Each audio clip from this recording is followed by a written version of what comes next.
Ils sont 19 à avoir choisi l'aventure de Koh Lanta. Deux équipes s'affrontent, les rouges, les Red Bull, et les bleus, les Tamonita Locos. Chaque jour, une nouvelle épreuve, pas d'élimination à la clé, mais des épreuves de confort pour gagner de petites récompenses comme du soda ou des glaces. Débarqués au milieu de la nature hostile du camp de toile, les naufragés volontaires de Koh Lanta découvrent ce pays lointain et mystérieux, la Moselle.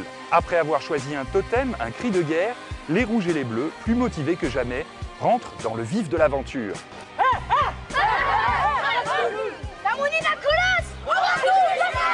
Première épreuve, la course du feu. Les concurrents font le tour du camp, une bougie à la main. Le but étant d'allumer une torche à l'issue du parcours chronométré. Les bleus se précipitent et laissent s'éteindre les bougies. Les rouges, meilleurs stratèges, misent sur une seule bougie protégée par tous les Red Bull. Ils remportent des bouteilles de soda pour la veillée. L'ambiance est morose sur le camp azur. Les rouges proposent de partager le soda avec les bleus, mais le doute envahit l'équipe malheureuse. Ils se présentent le lendemain, bien décidés à en découdre et à remporter la crème glacée. Nouvelle épreuve de confort, cette fois il s'agit de trouver avec une boussole des cannes à pêche disséminées dans le camp. Là encore, les bleus chutent face à une avalanche rouge qui emporte tout sur son passage.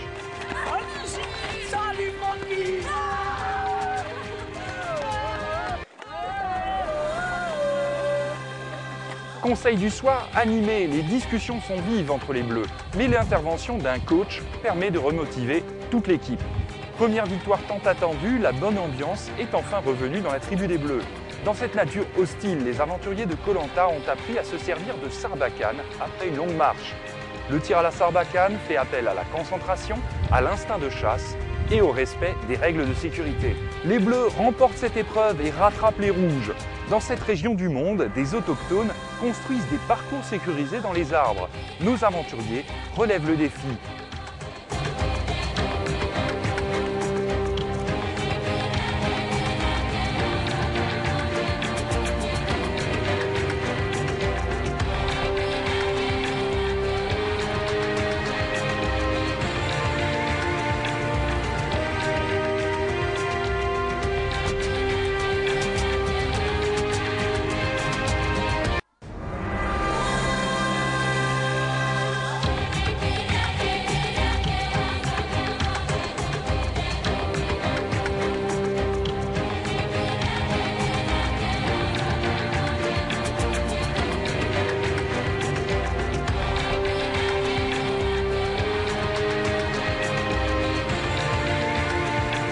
Malgré des abandons, les deux équipes n'arrivent pas à se départager.